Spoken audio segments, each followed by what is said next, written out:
አንድ አምላክ በሚሆን በአብ በወልድ በመንፈስ ቅዱስ ስም አምነን ጥር 24 የአባታችን የጻድቁ አባት ሐዲስ ሐዋርያ አቡነ ተክለ ሃይማኖት ዓመታዊ በዓላቸው ነው። እንኳን አደረሰን፣ እንኳን አደረሳችሁ ሕዝበ ክርስቲያን። በስመ አብ ወወልድ ወመንፈስ ቅዱስ አሐዱ አምላክ። በስመ አብ ወወልድ ወመንፈስ ቅዱስ አሐዱ አምላክ። በስመ አብ ወወልድ ወመንፈስ ቅዱስ አሐዱ አምላክ አሜን። ተአምረ ተክለ ሃይማኖት ወረብ በሚባል አገር የአባታችን የተክለ ሃይማኖትን መታሰቢያ በዓል የሚያደርግ አንድ ባለጸጋ ሰው ነበር። ቁጥራቸውም ብዙ የሆኑ ከብቶች አሉት። ከእነዚህም ውስጥ ለአቡነ ተክለ ሃይማኖት በዓል ለድኖች አርዶ ለማብላት ለዝክር የሚሆኑ ናቸው ብሎ ለይቶ የሚጠብቋቸውን እረኞች አዘጋጀ። ዕለታትም በአንደኛው ቀን የአቡነ ተክለ ሃይማኖት በዓል በሆነ ጊዜ ከምዕመናን ጋር በቤተ ክርስቲያን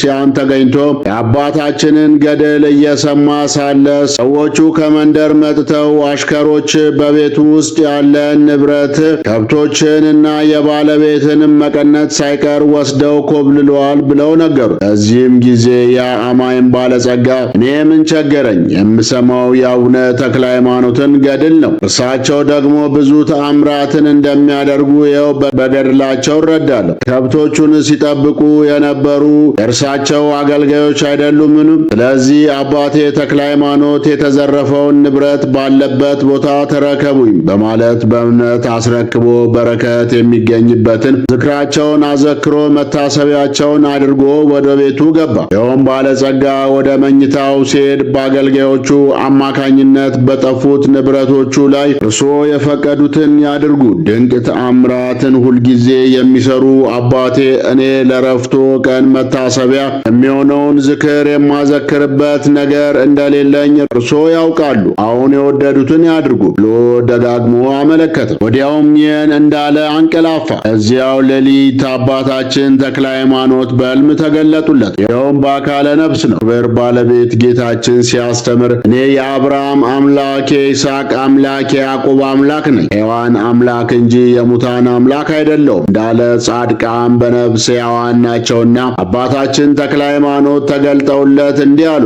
አንተ ሰው በማለዳ ፈጥነህ ተነስ፣ እነዚህ አገልጋዮች እንዲህ ካለች ዛፍ ስር ተሰውረዋልና ከዚያ ታገኛቸዋለህ ብለው ነገሩት። ሰውየውም በማለዳ በቅሎውን ጭኖ አባታችን ወደ አመለከቱት ቦታ ሄደ። ከዚያም አባታችን እንደነገሩት አገልጋዮቹን በዛፉ ስር አገኟቸው። እነርሱም ንብረቱን እንዳያንቀሳቅሱ ምድር ጨልሞባቸው መሬት ለመሬት ወዲያና ወዲህ እየተመላለሱ ግራ ገብቷቸው ሲደነባበሩ ነበር። ሰውየውም ይዟቸው እየመራ ወደ ቤቱ ወሰዳቸው። ነቢዩ ኤልሳ የሶርያ ጭፍሮችን ዓይኖቻቸውን በተአምራት አሳውሮ ወደ ከተማ እንዳስገባቸው አባታችን ተክለ ሃይማኖትም በተሰጣቸው ታላቅ ጸጋ ይህንን አደረጉ። ከዚህም በመቀጠል ሰውየው አገልጋዮቹን ቆጠራቸው። ከመካከላቸውም አንዱ የለም ነበር። አገልጋዮቹም የት እንደሄደ ሲጠይቃቸው እነርሱም እርሱማ የባለቤትን መቀነት ሽጦ ጠላ ገዝቶልን ሊያመጣ ሄዷል። እርሱም ገዝቼ እስክመጣ ድረስ በዚህ ዛፍ ስር አረፍ ብላችሁ ጠብቁኝ ብሎን ነበር። ከሄደም በኋላ ዓይኖቻችን ድንገት ጠፉ አሉት። እርሱም ሁሉንም ወደ ቤቱ አስገባቸው። አጠፋ የተባለው አገልጋይም ደጅ ቆሞ ቤቶች ጠላ ካላችሁ አንዲት መቀነት ልስጣችሁና ግዙኝ እያለ ሲጮህ ሰሙት። ወጥተውም ያዙትና ጌታው ካለበት ቦታ ደረሱት። ከጌታውም ፊት በቆመ ጊዜ እጅግ ደነገጠ፣ ፊቱም ጠቆረ፣ ጉልበቱም እየተብረከረከ እኔ ይህንን መቀነት ሌላ አገር የምሸጠው ነበር የመሰለኝ፣ በቤታችሁ እንደተመለስኩ ፈጽሞ አላወቅኩም ብሎ ፈጽሞ አደነቀ። ይህንንም ድንቅ ተአምር ያዩ ሰዎች ምስጋና የሚገባውን አምላክ ልዑል እግዚአብሔርን አመሰገኑት። ነቢዩ ቅዱስ ዳዊት ለቅኖች ምስጋና ይገባል እንዳለ እነዚያም ሰዎች ድንቅ ተአምር ያደረጉትን አባታችንን ተክለ ሃይማኖትን እጹብ እጹብ ብለው አመሰገኑ።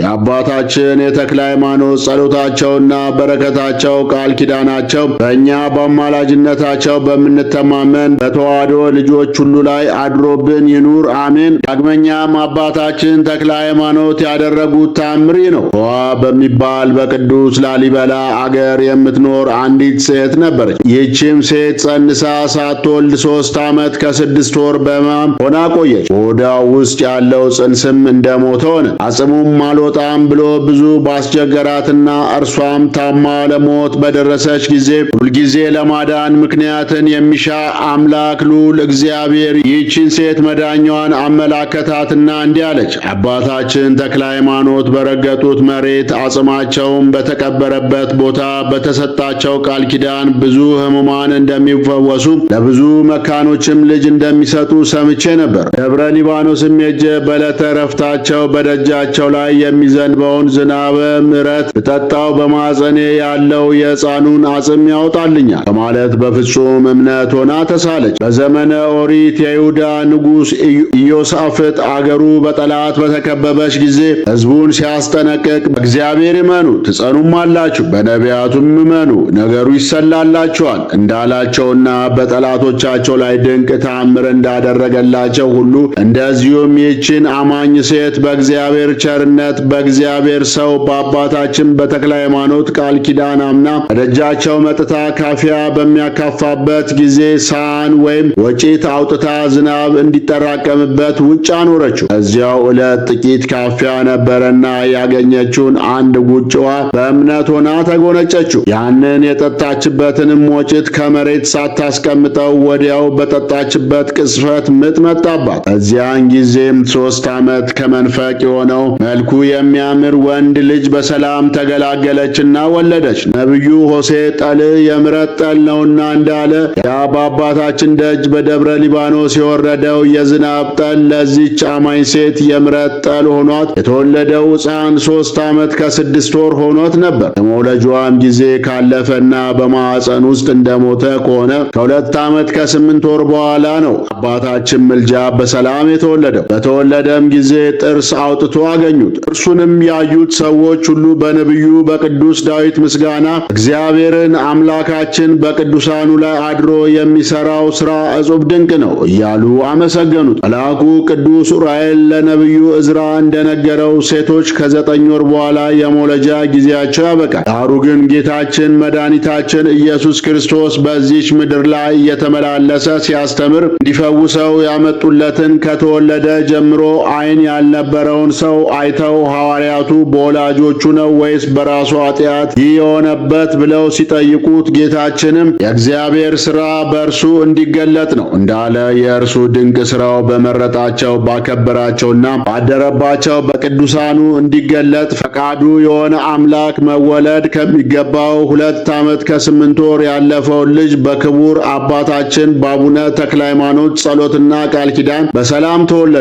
ነቢዩ ቅዱስ ዳዊት እግዚአብሔር በጻድቁ እንደተገለጠ ወቁ የሚለው ይፈጸም ዘንድ ይህ ሆነ። አባታችን የተክለ ሃይማኖት ጸሎታቸው፣ በረከታቸው፣ ቃል ኪዳናቸው በእኛ በአማላጅነታቸው በምንታመን በተዋህዶ ልጆች ሁሉ ላይ አድሮብን ይኑር ለዘላለሙ አሜን ይሁን ይደረግልን። ጻድቁ አባታችን አቡነ ተክለ ሃይማኖት ከማረፋቸው በፊት ለደቀ መዛሙርቶቻቸው እንዲህ አሉ። ልጆቼ ወይ ሁሉም የመነኮሰ መንግሥተ ሰማያት ይገባል ማለት አይደለም። ዓለምን በሚገባ የናቀ ብቻ ይገባል እንጂ። መጀመሪያ የእግዚአብሔርን ጽድቁን ብቻ ፈልጉ፣ ጾምና ጸሎትን አዘውትሩ፣ እርስ በርሳችሁ ተዋደዱ፣ ትእዛዛቱንም አጥብቃችሁ ጠብቁ እያሉ ከመከሯቸው በኋላ ለራሳቸው ሲናገሩ ለዓለም ጨው ለራሴ አልጫውም፣ ለዓለም ብርሃን ለራሴ ጨለማው፣ ከእውነተኛው ዳኛ ከጌታዬ ፊት ስቆም ምን እመልሳለሁ እያሉ በፍጹም ትሕትናና በልዩ መንፈሳዊ ተመስጦ ይጸልዩ ነበርና አሁን አባታችን የከበረች ቅድስት ነፍሳቸው ከሥጋቸው ሳትለይና ይህን ዓለም ከሥጋ ከመለየታቸው በፊት የሚከተለውን የሃይማኖት ኑዛዜ አውርሰውናል። ልጆቼ አታልቅሱ፣ ነገር ግን የሽማግሌውን የአባታችሁን ቃል ስሙ። መጀመሪያ እምነታችሁ በእግዚአብሔር ላይ ይሁን። በዚህ ዓለም እንደተያዙ እንደ ዓለም ሰዎች ስለ ልብስና ስለ ምግብ ሐሳብ አታብዙ። በየጊዜው ሁሉ መጸለይን አታቋርጡ።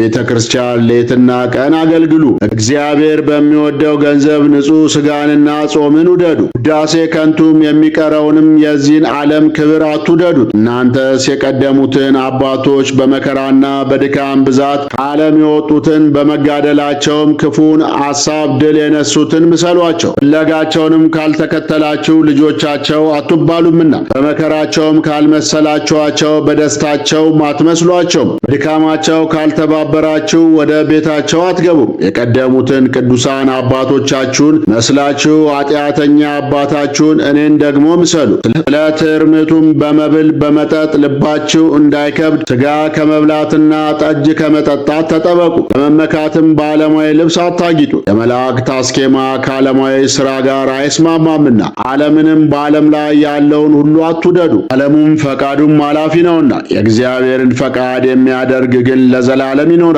ልጆች ሆይ ትሩፋትን ሁሉ በችኮላ ሰርታችሁ ባሕቱን ሃይማኖታችሁን አስከትሏት። ለነፍሳችሁ እንጂ ለሆዳችሁ አትገዙ። ሁላችሁ ወንድማማቾች ሁኑ፣ እርስ በርሳችሁም ተፋቀሩ። ከመንፈስ ቅዱስ የሚገኝ ፍቅር ኃጢአትን ያጠፋልና የነፍስና የሥጋን ርኩሰት ያነጻልና።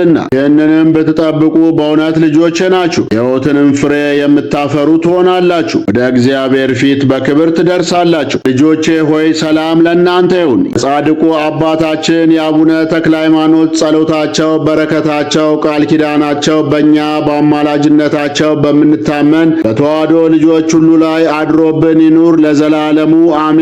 አነሳስቶ ላስጀመረን አስጀምሮ ላስፈጸመን ለኃያሉ አምላክ ለልዑል እግዚአብሔር ክብር ምስጋና ይግባው። ወስብሐት ለእግዚአብሔር ወለ ወላዲቱ ለድንግል ወለመስቀሉ ክቡር። ይቆየን።